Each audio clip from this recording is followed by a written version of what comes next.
कहानी प्राचीन समय के एक छोटे से गांव में रहने वाले एक साधारण व्यक्ति अर्जुन और एक रहस्यमयी यक्षिणी के बीच की है। अर्जुन एक मध्यम वर्गीय किसान था जो अपने परिवार के साथ शांतिपूर्वक जीवन व्यतीत कर रहा था। एक रात वह अपने खेत में काम कर रहा था जब अचानक उसने महसूस किया कि कोई उसे देख रहा है। जैसे ही उसने सिर उठाकर देखा, वहां उसे एक सुंदर स्त्री दिखाई दी।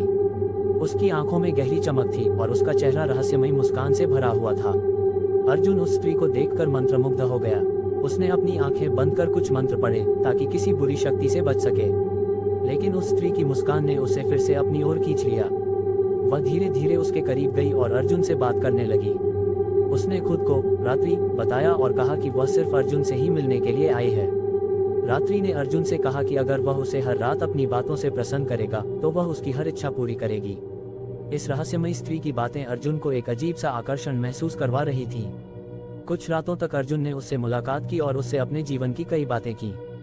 धीरे धीरे अर्जुन को महसूस होने लगा कि उसके जीवन में समृद्धि आने लगी है, लेकिन उसे इस बारे में किसी को बताने की मनाही थी। समय बीतता गया और अर्जुन का जीवन पूरी तरह बदल चुका था। लेकिन एक दिन उसने गांव के पुजारी को सब कुछ बता दिया। पुजारी ने अर्जुन को आगाह किया कि वह कोई साधारण स्त्री नहीं बल्कि एक यक्षिणी है जो इंसानों को अपने वश में कर लेती है। अर्जुन को डर लगने लगा, लेकिन वह यह मानने को तैयार नहीं था कि उसकी प्रिय रात्रि उसकी दुश्मन हो सकती है। पुजारी ने अर्जुन को एक यंत्र दिया और बताया कि वह अगले दिन उस स्त्री से पूछे कि उसका असली रूप क्या है। अर्जुन ने हिम्मत जुटाई और अगली रात जब रात्रि आई तो उसने उससे सवाल कर लिया। ये सुनते ही रात्रि का चेहरा बदल गया, उसकी आंखों में लाल चमक आ गई और वह क्रोध में भर गई। वह अपनी असली यक्षिणी रूप में आ गई, जिससे अर्जुन भयभीत हो गया। लेकिन उसके पास यंत्र था जिससे उसने यक्षिणी को वश में कर लिया। रात्रि ने अर्जुन से विनती की कि उसे आजाद कर दिया जाए, लेकिन अर्जुन ने शर्त रखी कि वह उसे और उसके परिवार को जीवन भर के लिए छोड़ देगी। यक्षिणी ने उसकी शर्त मान ली, लेकिन जाते जाते उसने अर्जुन से कहा कि उसने उसकी भावनाओं से खेला है और इसकी कीमत चुकानी पड़ेगी। उस रात के बाद अर्जुन का जीवन फिर से सामान्य हो। अर्जुन की कहानी यहीं समाप्त नहीं होती। यक्षिणी के साथ हुई घटना के बाद उसका जीवन हमेशा के लिए बदल गया। वह हर रात उस मुलाकात को याद करता और कई बार उसे महसूस होता जैसे वह अभी भी उसके आसपास है। उसकी हंसी की हल्की गूंज और उसके पैरों की हल्की आहट उसे सुनाई देती। अर्जुन ने कई बार उसे अनदेखा करने की कोशिश की, लेकिन उस रात की बातों और यक्षिणी की चेतावनी ने उसके मन में गहरी छाप छोड़ दी थी। कुछ महीनों बाद गांव में एक नया पुजारी आया जो तंत्र मंत्र और अघोर विद्या में निपुण था। गांव वालों को इस बात का पता चल गया कि अर्जुन के साथ कुछ अजीब घटित हुआ है। उन्होंने अर्जुन को पुजारी से मिलने की सलाह दी ताकि उसकी मुसीबत दूर हो सके। अर्जुन ने हिम्मत करके उस पुजारी से मिलने का निर्णय लिया। पुजारी ने अर्जुन की बातों को ध्यान से सुना और कहा, यक्षिणी को पूर्ण रूप से नियंत्रित करना असंभव है। तुमने उसे रोकने की कोशिश की, पर वह अब भी तुम्हारे जीवन में किसी न किसी रूप में बनी रहेगी। उसका मोह एक साधारण मोह नहीं है, वह आत्मा को भी वश में करने की ताकत रखती है। ये सुनकर अर्जुन के मन में और अधिक भय समा गया।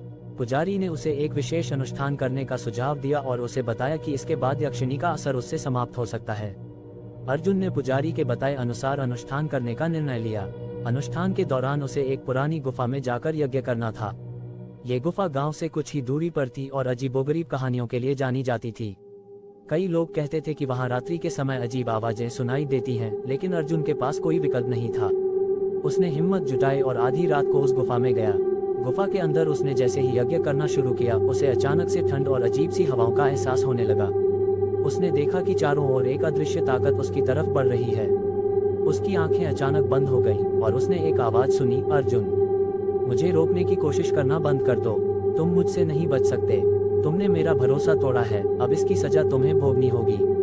अर्जुन ने डरते हुए यज्ञ को जारी रखा, लेकिन धीरे धीरे उसकी चेतना जाती रही और वह बेहोश हो गया। सुबह गांव के लोग उसे खोजते हुए गुफा तक पहुंचे और उसे वहां बेसुध पाया। अर्जुन को होश आया, लेकिन उसने देखा कि उसके हाथों पर कुछ अजीब निशान थे, जैसे किसी ने अपने नाखूनों से उसकी कलाइयों पर खून निकाला हो। उसने गांव वालों से कहा कि उसे कुछ याद नहीं आ रहा कि उसके साथ वहां क्या हुआ। उसके बाद अर्जुन के जीवन में कई अजीब घटनाएं होने लगी। रात को सोते समय वह बड़बड़ाता था और कई बार उसकी पत्नी उसे चौंक कर उठते हुए देखती। धीरे धीरे अर्जुन का शरीर कमजोर होने लगा। उसकी आंखों में थकान और चेहरे पर गहरी उदासी छा गई। उसने कई तांत्रिकों और विद्वानों से मदद मांगी, लेकिन कोई भी उसे इस परेशानी से पूरी तरह मुक्त नहीं कर सका। एक दिन अर्जुन ने फैसला किया कि वह यक्षिणी का सामना करके अपनी आखिरी कोशिश करेगा। वह फिर से उसी गुफा में गया और जोर से यक्षिणी को पुकारा। उसके आह्वान पर यक्षिणी प्रकट हुई, लेकिन अब वह पहले जैसी सुंदर और मोहक नहीं दिख रही थी। उसका चेहरा भयावह हो चुका था और उसकी आंखों में प्रतिशोध की आग थी। अर्जुन ने कांपते हुए उससे पूछा, तुम मुझसे क्या चाहती हो? मैंने तुम्हें मुक्त कर दिया था। यक्षिणी ने हंसते हुए कहा, मुक्त किया था, लेकिन मेरा प्रेम तुम्हारे लिए समाप्त नहीं हुआ। तुमने मुझे अपने जीवन से जाने दिया, पर मैं तुम्हारे अंदर बसी हूँ। जब तक तुम मेरे हो, मैं तुम्हें जाने नहीं दूंगी। अर्जुन ने हिम्मत करके उससे विनती की कि वह उसे और उसके परिवार को छोड़ दे। यक्षिणी ने एक शर्त रखी कि अगर अर्जुन उसे अपनी आत्मा अर्पित कर देगा तो वह उसके परिवार को छोड़ देगी। अर्जुन ने अंततः अपनी आत्मा उसके हाथों में सौंप दी ताकि उसका परिवार सुरक्षित रह सके। इसके बाद अर्जुन का शरीर धीरे धीरे कमजोर होने लगा और कुछ ही दिनों में वह बीमार होकर मर गया। गांव वालों ने उसकी मृत्यु को एक साधारण घटना माना, लेकिन अर्जुन की पत्नी ने उस रात एक अंतिम दृश्य देखा। अर्जुन की मृत्यु के बाद भी उसकी आत्मा गुफा के पास जलती हुई देखी गई, जहां यक्षिणी ने उसे अपने साथ बांध लिया था। आज भी गांव के लोग कहते हैं कि उस गुफा के पास रात को एक जलती हुई आत्मा दिखाई देती है। लोग मानते हैं कि वह अर्जुन की आत्मा है जो यक्षिणी की गिरफ्त में है और उसकी सिसकियों की आवाज गुफा के पास सुनाई देती है। कहते हैं कि कोई भी उस गुफा में नहीं जाता, क्योंकि जो भी वहां जाता है वह अपने भीतर एक अजीब सा खिंचाव महसूस करता है, जैसे कि कोई उसे हमेशा के लिए अपने पास रोक लेना चाहता हो।